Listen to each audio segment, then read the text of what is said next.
ورحمة الله وبركاته. الحمد لله رب العالمين، والصلاة والسلام على سيد المرسلين محمد وعلى آله وأصحابه أجمعين. أما بعد.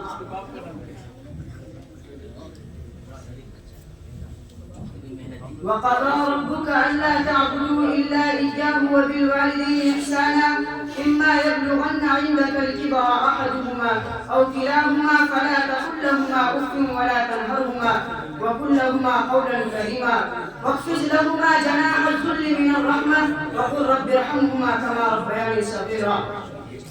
محترم بزرگوں اور دوستوں، اللہ تعالیٰ انسانوں کو تعلیم فرما رہے ہیں کہ تم اپنے پیدا کرنے والوں، پالنے والوں، پرورش کرنے والوں کی بندگی، فرما برداری اور اطاعت کیا کرو.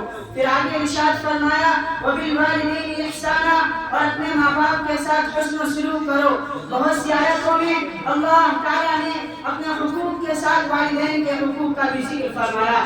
پھر آگے ارشاد فرمایا اما یبلغن عندک الکبر احدهما او کلاهما فلا تقل لهما اف ولا تنهرهما وقل لهما قولا کریما. اگر تیرے سامنے یہ دونوں ماں باپ یا ان میں سے کوئی ایک بڑھاپے کو پہنچ جائے تو انہیں کبھی اف بھی مت کہنا اور نہ کبھی انہیں جھڑکنا اور ان سے خوب ادب و احترام سے گفتگو کرنا اور ان کے سامنے شفقت و انکساری کے ساتھ جھکے رہنا اور ان کے لیے یہ دعائیں کرتے رہنا رب ارحمہما کما ربیانی صغیرا.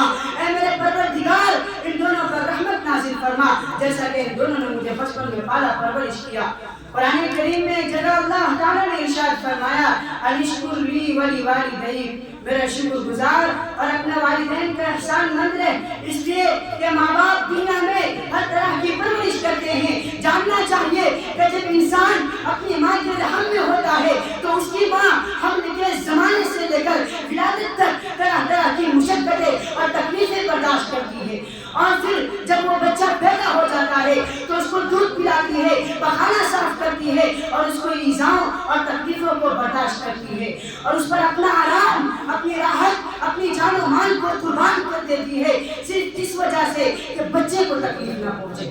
میرے ساتھیوں، ماں کی خدمت کرنی بہت ضروری ہے. ماں کی خدمت کرنی کیوں ضروری ہے؟ ماں کی اطاعت کرنا کیوں فرض ہے؟ اس کی شفقت کی وجہ سے. الام الشفیقۃ برۃ بولدها الرفیقۃ حملت ابنها. صالح اور شفیق ماں جو مشقت برداشت کرتی ہے اپنے بچے پر اس وقت تکلیف اٹھاتی ہے جب بچہ ماں کے پیٹ میں رہتا ہے. جب بچہ ماں کے پیٹ میں رہتا ہے تو ماں کو اس قدر تکلیف ہوتی ہے، اس شدت کی تکلیف ہوتی ہے جس کا اندازہ لگانا ہمارے لیے مشکل ہے. اس تکلیف کا خیال کرنا، اس کا تصور کرنا محال ہے. اس درد کا اندازہ وہی لگا سکتا ہے جس کو کوئی اولاد ہو وربت طفلا اور پرورش کرتی ہے چھوٹے میں.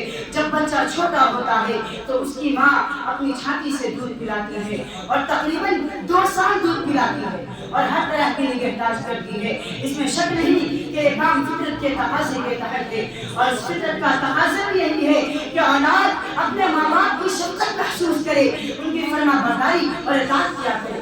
کئی جگہ قرآن کریم میں ارشاد فرمایا گیا اور اس کی تاکید آئی ہے. میرے بھائیوں غور کریں کہ انہوں نے آپ کے خاطر کیسی کیسی تکلیفیں برداشت کی، آپ کے خاطر کئی کئی رات جاگ جاگ کر گزاری. ذرا سا تم رو دیتے تھے تو بے چین ہو جاتی تھی. تمہاری ہلکی سی افسردگی ان کی تمام مسرتوں اور خوشیوں کو غموں میں تبدیل کر دیتی تھی. یہی نہیں کہ تم بڑے ہو جاؤ، نہیں بلکہ وہ بھی تمہاری تعلیم و تربیت اور اخلاق و تہذیب کے ہر وقت خواہش مند اور ان کی دلی آرزو اور تمنا بھی یہی ہے کہ تم بڑے ہو کر نیک بختی، اخلاق حسنہ اور شرافت نمونہ کا ایسا پیش کرو جو اپنے نظیر آپ ہو. انہوں نے جہاں تمہیں اچھا سے اچھا کھلانا پہنانا چاہا وہی تمہیں اخلاق و آداب کے صبر سے مالا مال کرنا بھی چاہا. تمہارے والدین کی ہمیشہ یہی خواہش رہی کہ تمہاری تعلیم و تربیت ایسی کرے کہ دوسرے بڑے دیکھ کر تم سے سبق حاصل کرے. میرے ہم نشینوں ذرا غور کرو کہ ماں باپ اپنے بچے پر کس قدر مہربان ہے، کس قدر مہربان، رحیم اور شفیق بھی ہے. انہیں کیسی کیسی تکلیفوں کا سامنا کرنا پڑتا ہے، اپنی جان تک بچوں کے خاطر قربان کر دیتی ہے. آپ نے کبھی غور کیا کہ ماں باپ کا ہم پر کیا حق ہے؟ آقا ابو ہریرہ رضی اللہ عنہ فرماتے ہیں کہ ایک شخص نے حضور صلی اللہ علیہ وسلم کی خدمت میں عرض کیا یا رسول اللہ کہ ماں باپ کا کیا حق ہے؟ آقا مدنی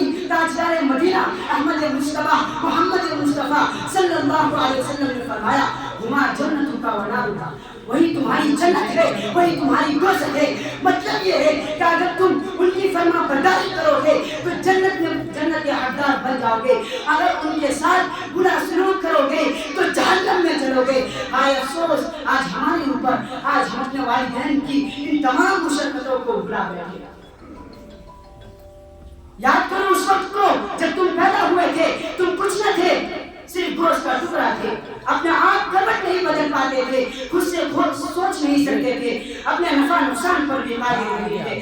آج جب ہوش والے ہو گئے, اللہ نے تم کو طاقت دی اور جوان بنا دیا, تو ان تمام احسانوں کو اس طرح بھولے ہوئے ہو کہ یاد کرنا تو دل کنار, کبھی دل میں اس کا خیال بھی نہیں کرتے. یہ چند باتوں پر میں اپنی تقریر ختم کرتا ہوں.